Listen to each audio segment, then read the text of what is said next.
మీలో ఎంతమందికి emotional bank account ఉందండి? మీరు వింటున్నది నిజమే. ఎమోషనల్ బ్యాంక్ అకౌంట్ ఉంటుందా అనుకుంటున్నారు, కానీ దాని గురించి చాలా మందికి తెలియదు. మన బ్యాంక్ అకౌంట్లో సేవింగ్స్లో అమౌంట్ ఉంటే మన లైఫ్ ఎలా హ్యాపీగా లీడ్ చేయగలుగుతామో, అలాగే ఎమోషనల్ బ్యాంక్ అకౌంట్లో సేవింగ్స్ ఉంటే మన లైఫ్ ఒక సక్సెస్ఫుల్ పర్సన్గా లీడ్ చేయగలుగుతాము. మరి బ్యాంక్ అకౌంట్లో అమౌంట్ లేకపోతే అప్పు చేసుకొని ఇబ్బందులు పడతాము. అలాగే ఎమోషనల్ బ్యాంక్ అకౌంట్లో కూడా సేవింగ్స్ లేకపోతే ఎమోషనల్ డిపెండెన్సీ అనే ఒక ప్రాబ్లంతో సఫర్ అవుతాము.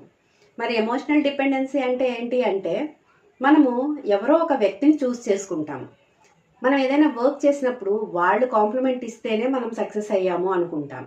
ఫర్ ఎగ్జాంపుల్, మీరు ఒక ఎంప్లాయ్ అనుకోండి, ఆఫీస్లో ప్రజెంటేషన్ ఇవ్వాలనుకున్నప్పుడు బాగా ప్రిపేర్ అయ్యి సక్సెస్ఫుల్గా ప్రజెంటేషన్ ఇచ్చినప్పుడు ఆఫీస్లో ఉన్న 100 మెంబర్స్ మిమ్మల్ని అప్రిషియేట్ చేస్తారు. బట్ మీరు చూస్ చేసుకున్న పర్సన్, హీ ఆర్ షీ, వాళ్ళు మిమ్మల్ని అప్రిషియేట్ చేయరు. అప్పుడు మీరు డిప్రెస్ అవుతారు. మరి ప్రతిరోజు మిర్రర్ చూసుకుంటాం. ఎందుకు చూసుకుంటాం? మనం ఎలా ఉన్నాము, మనం బాగున్నాము. చాలామంది సెల్ఫ్ లవ్తో మిర్రర్ చూసుకుంటాం. కానీ అంత చక్కగా చూసుకొని అంత నీట్గా రెడీ అయ్యి బయటికి వెళ్ళినప్పుడు ఎవరో ఆ చూస్ చేసుకున్న పర్సన్ కాంప్లిమెంట్ ఇవ్వకపోతే హర్ట్ అవుతాం.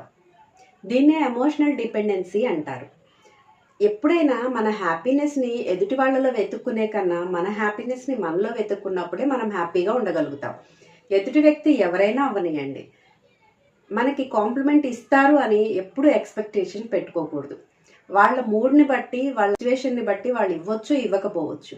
అందుకని మన హ్యాపీనెస్ని మనలోనే వెతుక్కోవాలి తప్ప ఎదుటి వాళ్ళలో వెతుక్కోకూడదు.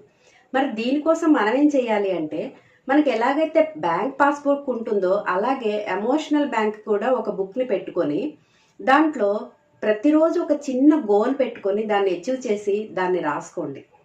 మిమ్మల్ని మీరు చూస్ చేసుకున్న పర్సన్ కాకుండా వేరే ఎంతమంది అప్రిషియేట్ చేశారో అంతమంది నెంబర్ వేసుకోండి.